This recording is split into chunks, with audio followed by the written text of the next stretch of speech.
ছাত্ৰ-ছাত্ৰীসকল তোমালোকক মোৰ চেনেললৈ স্বাগতম জনাইছোঁ। আজি তোমালোকৰ বাবে মই লৈ আহিছোঁ ক্লাছ 9ৰ অসমীয়া সাহিত্য চয়নিকা কিতাপখনৰ কেইটামান গুৰুত্বপূৰ্ণ প্ৰশ্ন উত্তৰ। আহা আমি ভিডিঅ'টো আৰম্ভ কৰোঁ। 1 নম্বৰ হৈছে চমু উত্তৰ লিখা। কটো হৈছে মানুহে পৰস্পৰ বোলা কথাষাৰৰ অৰ্থ কি? উত্তৰটি হ'ল পৰস্পৰৰ শব্দৰ অভিধানিক অৰ্থ হৈছে শ্ৰেষ্ঠতকৈও শ্ৰেষ্ঠ আৰু পৰম সত্য। পৰম সত্য বুলিলে আমি পৰমেশ্বৰক বুজো। কবিয়ে মানুহকে শ্ৰেষ্ঠতম বুলি কৈছে। কিয়নো এই বিশ্বত চিন্তা কৰিব পৰা গুণটোৰে মানুহে অসম্ভৱ কামো সম্ভৱ কৰি তুলিছে। কেৱল পৰমেশ্বৰহে কৰিব পাৰে বুলি ভবা অলেখ ঘটনা এতিয়া প্ৰযুক্তিবিদ্যা আৰু বিজ্ঞানৰ বলত মানুহেই কৰিব পাৰে। নিজ বিদ্যা বুদ্ধিৰ বলত মানুহ আজি জীৱশ্ৰেষ্ঠ হৈ পৰিছে। খ প্ৰশ্নটো হৈছে মানুহক মায়াবী জীৱ বোলাৰ অৰ্থ কি? উত্তৰটি হ'ল মায়াবী মানে মায়া মোহ ভ্ৰান্তি উপজোৱা জীৱ। কবিয়ে মানুহক মায়াবী জীৱ বুলি কোৱাৰ কাৰণ হ'ল মানুহ মাত্ৰাই মায়াত বন্দী। এই মায়া সংসাৰৰ প্ৰতি থকা মায়া ইন্দ্ৰিয়জ আসক্তিৰ বাবে জীৱ মায়াত বন্দী হয়। পাৰ্থিৱ সা-সম্পত্তি বস্তুৰ প্ৰতি থকা আসক্তিয়ে মায়া।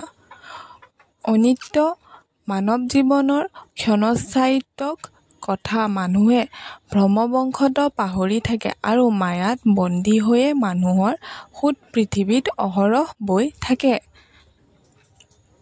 গ প্ৰশ্নটো হ'ল পাদ্য অৰ্ঘ্য লৈ মানুহক পূজা কৰাৰ অৰ্থ কি? উত্তৰটি হ'ল পৰমেশ্বৰক পূজা কৰাৰ ক্ষেত্ৰতহে পাদ্য অৰ্ঘ্যৰ ব্যৱহাৰ হয়। কবিয়ে মানুহকো দেৱতা জ্ঞান কৰি মানুহক সেৱা কৰাৰ কথা কৈছে। কিয়নো মানুহৰ মাজতে তেওঁ দেৱত্ব দেখা পাইছে। মানুহৰ মাজতে সেই শক্তি নিহিত হৈ থকা দেখা পাইছে যি শক্তিৰে পৃথিৱী স্বৰ্গলৈ ৰূপান্তৰ কৰিব পাৰি। সেয়ে চকুৰে নেদেখা কাৰোবাক নহয় বৰং জীৱশ্ৰেষ্ঠ মানুহকহে কবিয়ে ভৰি ধুৱাই নানা উপকৰণেৰে পূজা কৰিব কৈছে।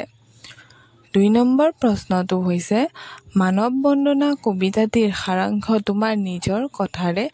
3 নম্বৰ প্ৰশ্নটো হৈছে এই যে পৃথিৱী স্বৰ্গতকৈও অধিক মানুহৰ নিজাপি ঘৰ কথাষাৰৰ অৰ্থ বুজাই লিখা। উত্তৰটি হ'ল ভাৰতীয় দৰ্শন অনুসৰি স্বৰ্গ হৈছে সুখৰ ঠাই য'ত দেৱতাসকলে বাস কৰে। ভাল কাম কৰিলেহে কেৱল মানুহ স্বৰ্গলৈ যাব পাৰে অৰ্থাৎ সুখ ভোগ কৰিব পাৰে। পৃথিৱীত মানুহে দুখ ভোগ কৰি থাকে সেয়ে স্বৰ্গত তেওঁলোকৰ বাঞ্ছিত পুৰী।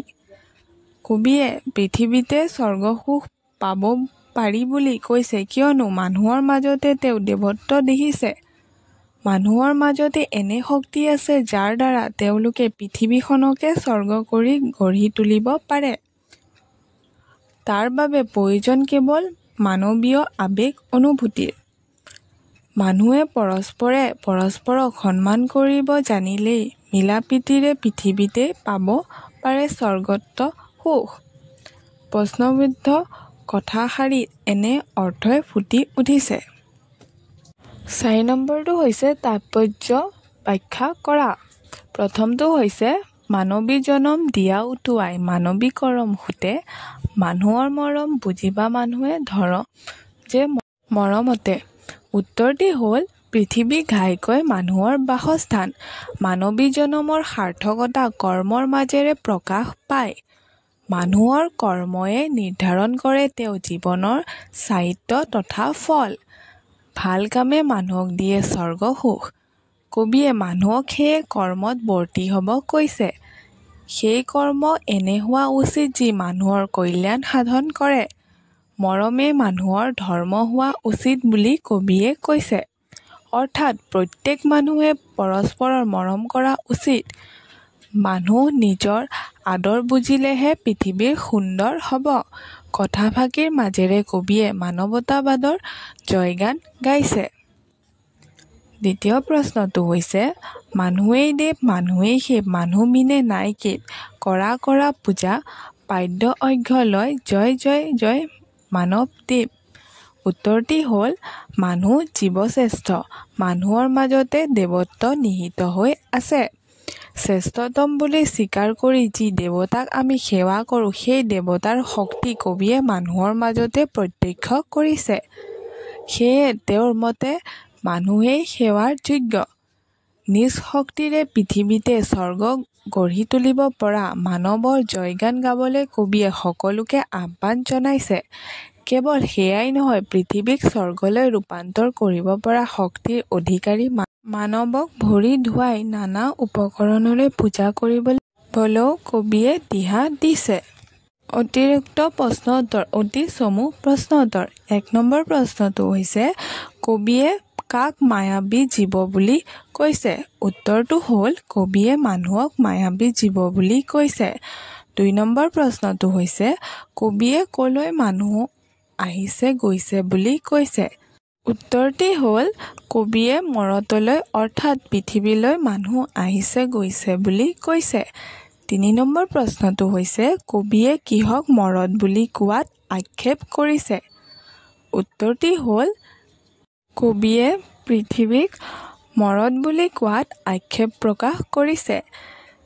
৪ নম্বৰ প্ৰশ্নটো হৈছে প্ৰথম অসমীয়া ৰোমান্টিক কবিতাটোৰ কবি কোন আৰু কবিতাটোৰ নাম কি আছিল? উত্তৰটি হ'ল প্ৰথম অসমীয়া ৰোমান্টিক কবিতাটোৰ কবি আছিল চন্দ্ৰকুমাৰ আগৰৱালা আৰু কবিতাটোৰ নাম আছিল বনকুঁৱৰী। ৫ নম্বৰ প্ৰশ্নটো হৈছে মানৱ বন্দনা কবিতাটোৰ মাজেদি কবি কি মনোভাৱ প্ৰকাশ কৰিছে? উত্তৰটি হ'ল উদাৰ মানৱতাবাদ প্ৰকাশ পোৱা। মানৱ বন্দনা কবিতাটোৰ যোগেদি কবি মানৱ সেৱাৰ মনোভাৱ প্ৰকাশ পাইছে।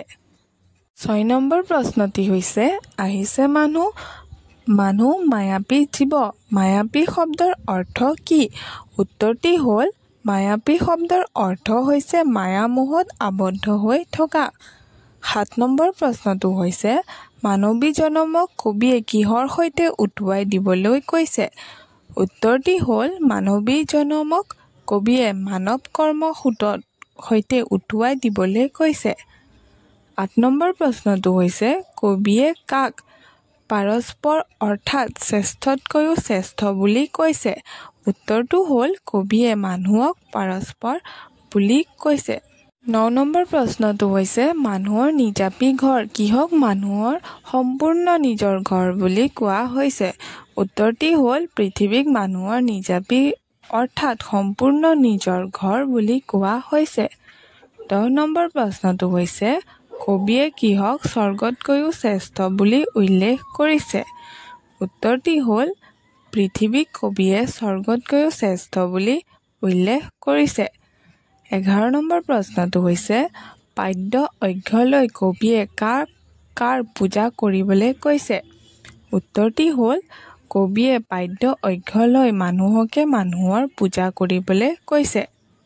১২ নম্বৰ প্ৰশ্নটো হৈছে মানৱ বন্দনা কবিতাটোৰ কবি কোন?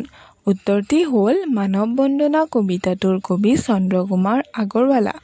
১৩ নম্বৰ প্ৰশ্নটো হৈছে চন্দ্ৰকুমাৰ আগৰৱালাক কি আখ্যা দিয়া হৈছিল?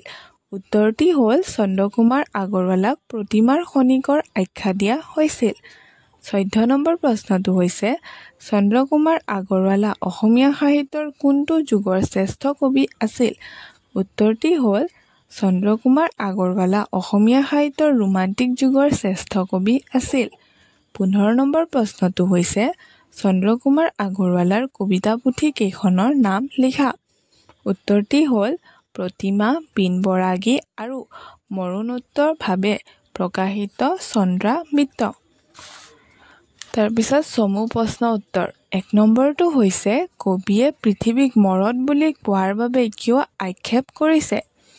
উত্তৰটি হ'ল কবিয়ে পৃথিৱীক মৰত অৰ্থাৎ মৃত্যুলোক বুলি কোৱা বাবে আক্ষেপ কৰাৰ কাৰণ হৈছে পৃথিৱীলৈ অহৰহভাৱে দিনৌ মানুহ সোঁত বৈ আছে। এচাম মানুহৰ মৃত্যু হ'লে আৰু এচাম নতুন মানুহৰ জন্ম হৈ আছে। পৃথিৱী কেতিয়াও জনশূন্য হৈ পৰা নাই। সেয়ে কবিয়ে ইয়াক মৰত বা মৃত্যুলোক বুলি কোৱাত যুক্তি দেখা নাই। ২ নম্বৰ প্ৰশ্নটো হৈছে কবিয়ে কিয় মৰতত মানুহ সুতত অন্ত নাই বুলি কৈছে? উত্তৰটি হ'ল পৃথিৱীত প্ৰতিদিনে যেনেদৰে এচাম মানুহৰ মৃত্যু হৈছে, এচাম নতুন মানুহৰ জন্ম হৈছে। মৃত্যুৰ পিছতো আনকি মোহ-মায়াত আবদ্ধ মায়াবী জীৱ অৰ্থাৎ মানুহে পুনৰাই নতুন ৰূপ পৃথিৱীলৈ আহে। এনেদৰে অন্তকাল ধৰি পৃথিৱীৰ পৰা মানুহ গৈছে আহিছে আৰু আগলৈও অহা যোৱা কৰিয়ে থাকিব। সেয়েহে কবিয়ে মৰতত মানুহ সুতৰ অন্ত নাই বুলি কৈছে।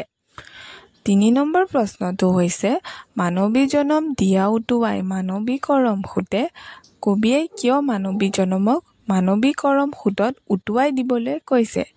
উত্তৰটি হ'ল এই পৃথিৱীত কেৱল মানুহেই মানুহৰ লগ সংগী হ'ব পাৰে। পৃথিৱীত মানুহতকৈ শ্ৰেষ্ঠ আৰু সত্য একো নাই। সেয়ে কবিয়ে মানুহৰ সেৱা শুশ্ৰূষা কৰি মানুহৰ সুখ দুখৰ সমভাগী হৈ মানুহৰ হিত সাধন হোৱা কৰ্মত নিযুক্ত হৈ মানৱী জনমক মানৱী কৰম সুতত উটুৱাই দিবলৈ কৈছে। ৪ নম্বৰ প্ৰশ্নটো হৈছে মানুহেই দেৱ মানুহেই সেৱ মানুহ বিনে নাই কেৱ কবিয়ে কিয় এনেদৰে কৈছে?